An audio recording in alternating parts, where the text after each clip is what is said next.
Joining me now to discuss is Caleb Maupin, a journalist, political analyst, and author. Caleb, it's great to have you on the show today. Sure. Glad to be here. Now, we are in a time when society feels more polarized than ever before. And even in cases where you have people that may be anti war with Russia or against sending more funding to Ukraine, they'll turn around and be pro war with China or with sending funding to Taiwan. Or, of course, we have the situation between Israel and Hamas and in Gaza. And so a lot of different opinions are at play here. But is there truly an anti-war movement right now here in the United States?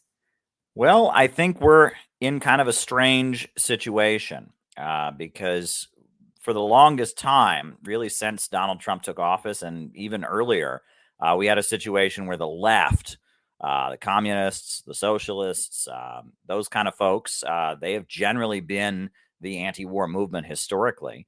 But they are the ones that are more hostile to Russia, more hostile to China, more hostile to various countries around the world in the name of spreading human rights. And that there's been a big effort to frame regime change operations and military interventions in kind of liberal, human rights talking points, George Soros, the NGO apparatus, etc. And that has been a long-standing point of frustration. Really, since the end of the Bush administration, there hasn't been much of a left-wing anti-war movement. Now, there are certain elements that are rather fringe. You have the Answer Coalition, the Party for Socialism and Liberation. You have Code Pink and such, but the bulk of the your leftist folks have been, especially when it comes to Russia, Ukraine, they've been all in favor of sending more weapons and escalating hostility. But then you saw last February the Rage Against the War Machine protest, and that was a big deal. That was, you had the People's Party and the Libertarian Party sponsoring a very large anti-war protest, probably the largest since the Iraq War days.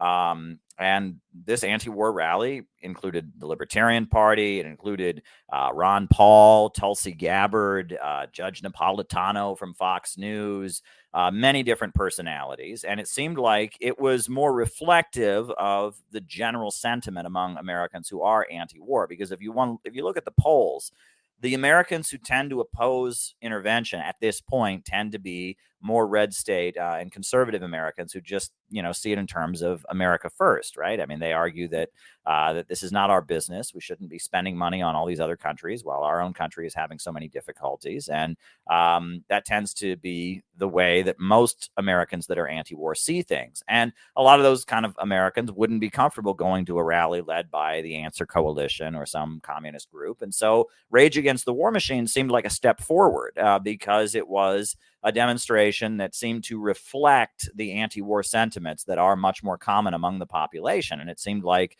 these anti-war sentiments that are very much there among the polls were finally getting some representation.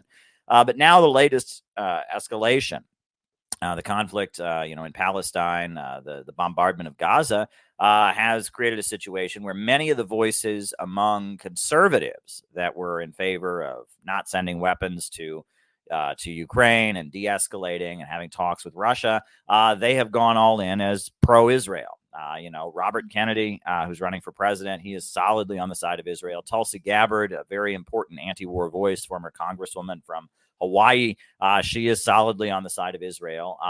And this raises questions about the future of the anti-war movement. Those of us who want to see a strong anti-war movement in this country have got reasons to be very worried. And I guess what disturbs me is that many of the voices that are conservative, that are very in favor of escalating support for Israel and are echoing Israel's talking points, blaming Iran for the situation in Gaza, those voices don't seem to realize that they're essentially canceling out everything they said about not wanting to go to war with Russia and China.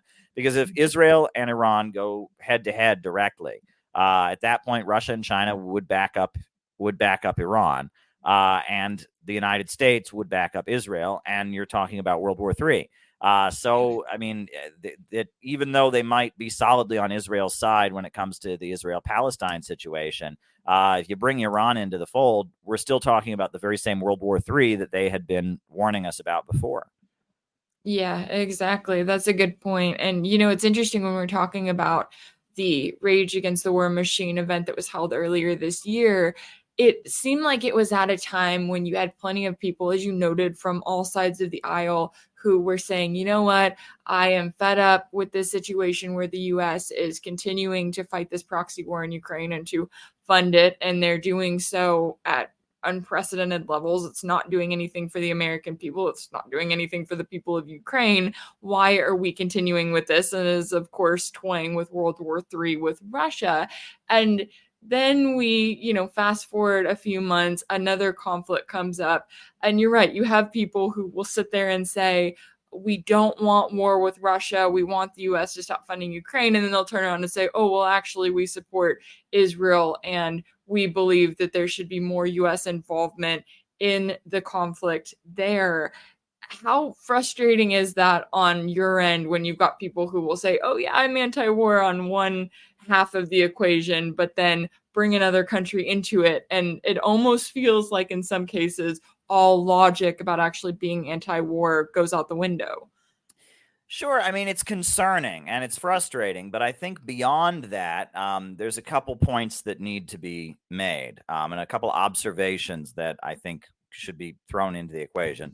First of all, if one looks at the comments sections and one looks at the opinions among the people that are, you know, you look at the chat and the streams of Ben Shapiro and voices like that, it's very clear that among conservatives, among the rank and file of conservatives, not among those, you know, who dominate the conservative outlets, there is massive opposition to U.S. aid to Israel. Unfortunately, in many cases, it seems to be mixed in with some anti-Semitic conspiracy theories and such. And we, you know, I'm opposed to any form of ethnic bigotry. No one should be hated on the basis of their race or their ethnicity, and that's something we should always oppose. But it seems pretty clear if you look at the comment sections, if you look at what people are saying, people who watch InfoWars, people who watch Ben Shapiro, you know, people that are fans of PragerU, there are a lot of them that don't support U.S. aid to Israel. They just are not being represented by these media outlets. And I think Max Blumenthal, you know, of the Gray Zone, he pointed out that a lot of the conservative media depends on financing by certain wealthy people, many of whom take a pro-Israeli stance. And that there is a layer of people in the Trump camp that are big supporters of Donald Trump and are somewhat friendly to Russia, but are very solidly pro-Israel, and that it is their financing in many cases that promotes certain social media outlets and social media projects, and that's worth pointing out as well. But I also want to point out one point of division among conservatives that is very interesting. Which is, I don't know if you saw, did you see that at Harvard they have this doxing truck where they're driving around with the faces Yeah. of all the pro-Palestine students? Did you see this? Yes, I was reading about that. Yeah. Well, Vivek Ramaswamy, a Republican candidate for president, and Candace Owens, both of whom are Israel supporters, have come out swinging against that. They have said that is absolutely wrong. Candace Oh, Owens says wow. she took some stupid positions when she was in college that she now realizes is wrong, and she shouldn't have her life destroyed for it. And Vivek Mhm. Ramaswamy has said he's just against cancel culture. And even though they're pro-Israel, they are calling out the pro-Israel forces for engaging in cancel culture. And that is interesting to me as well. And many people have pointed out that there seems to be almost a generational divide among the Trump camp. You know, that among younger Trump supporters, you have more opposition to cancel culture. And among older Trump supporters and older conservatives, you have a feeling that, you know, the Palestinians are Muslim terrorists, that Israel is our friend, maybe some evangelical religious beliefs, etc. But this is a point of division as well. So it's interesting to watch all of this play out. And I try not to just focus on, you know, things that might, you know, might be negative. I want to focus on how we can move ahead. But it is certainly frustrating to see many voices that were, you know, putting forward an anti-war message seem to drop the ball. Yeah, and that is good to keep in mind to focus on the places where it does feel like there is some progress, because sometimes it feels like that's all you have when there's so much going on. You know, we look at the media coverage of it all and how social media is playing a role now, because, you know, you go back a couple of decades and people were just relying on sort of the legacy or mainstream media to tell them what was going on in these foreign conflicts, or even to kind of encourage them as to what the US should be doing and how it should be getting involved, thinking back to like weapons of mass destruction in Iraq and, the ways in which people were able to focus on dialogue between each other on where they were getting their information. So, how do you think that social media is playing a role right now, especially when it comes to fostering some sort of an anti-war movement, or even just getting people to question the information that they're seeing out there and the directions that they are being pushed towards when it comes to support for another possible war? Well, one problem I think anti-war forces in the United States have had for a long time uh, is that we tend to let the very people we're opposing pick the leaders of our movements for us. I mean, it's the mainstream media that makes the case for war. It is the FBI that historically has gone after dissidents and protesters and such, and yet we know that social media is rigged. The Twitter files has revealed they decide what posts go viral, what posts don't. And it seems like, if you're relying on who the big social media accounts are for who you should take leadership in the anti-war movement, or who gets highlighted on CNN when they interview the anti-war activists, you're going to be essentially letting our political opponents, the people that we're moving against, pick who the leadership of our movement will be. And that's an ongoing problem. And we've seen this for many, many decades. I mean, there's blatant examples of this. I mean, that we could go into historically, but this seems to be an issue, is that that we're in a situation where the means of information, including not just the mainstream information, but the dissident information, is controlled by the forces that are actively working to oppose us. And I mean, we've seen the Twitter files and such, and that this is a problem. People that are anti-war need to actually decide now, who am I going to listen to? Am I going to listen to who just shows up in my feed? Or am I going to make a conscious choice about, I'm going to follow certain people? I've been telling people, they used to say, get out of your bubble. I've been saying to people, pick your own bubble. Decide what your bubble is going to be. Decide what outlets you're going to listen to and stick to it, no matter what shows up in your feed. Don't let the algorithms pick your bubble for you. Make your own decision. And that's the best way to push back against all of this, because there's a lot of manipulation. Yeah, as we've seen, and I know we've both experienced it, it's so important when people take the time to actually search for your content, because sometimes the algorithm doesn't show it, and it does that intentionally when you're talking about certain topics. Now, when it comes to, the in-person protest, I know specifically looking at the situation in Gaza right now, you had France last week came out and said that they were banning pro-Palestinian protest. And you had people that took to the streets anyway and said, you know what? No, we're going to protest no matter what our government says. How powerful are those in-person protests that we're not seeing, even if it's not specifically anti-war, even if it's more so for one group or another? Just the power of people taking to the streets, getting off of social media, and actually seeing each other in person and rallying together. Well, the fact that people are doing this in Europe when it's illegal, when they're being arrested and fined for displaying Palestinian flags, I mean, that's extremely powerful and extremely meaningful. And I mean, that shows how broad these sentiments are. And, among Muslim Americans, to be in a country where they're already viewed with suspicion as being foreigners, as being potential terrorists. They've had, mosques that have been entrapped by the FBI and such. For them to come out and do what they're doing is absolutely admirable. I will say, however, I went and I covered the big Palestine rally in New York City on Friday, and I was frustrated. And I was frustrated because this is the same thing that always happens. Every time something escalates in Palestine, they have the same kind of rallies, and the communist groups and the Muslim American community and some pacifist kind of forces, they gather and they assemble in this cage that's set up by the NYPD, and they chant free, free Palestine, and they unfurl their flags and they march down the street, and nothing changes. And it's very frustrating because if you're going to actually change things, you have to get big sections of the population to agree with you. And that these rallies tend to be organized by the Answer Coalition. And the Answer Coalition is very good at fundraising. And there's a lot of fundraising to do when it comes to the Palestine issue. It doesn't mean the Palestinian cause is not justified. It obviously is. But there are a lot of forces throughout the Middle East and throughout the world who are happy to donate and facilitate these kind of protests. But at the end of the day, these protests don't make that much of a difference. Average Americans look at it. They see this other flag. They see people chanting about another country. They think it has nothing to do with them.